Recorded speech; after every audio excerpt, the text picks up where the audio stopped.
Hej widzowie, dzisiaj nagrywamy coś nowego. Pokażemy wam nasz apartament. Jesteśmy w Dubrovniku na wakacjach. Patrzcie, tutaj mam piękny widok, balkon.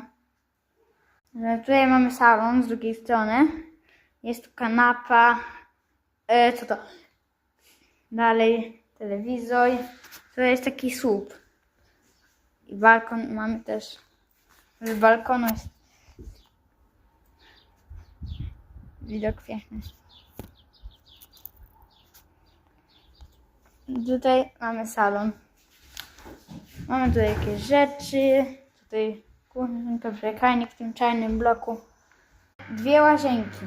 To jest pierwsza. To druga. A w ogóle widzowie leci Tutaj jest nasza sypialnia.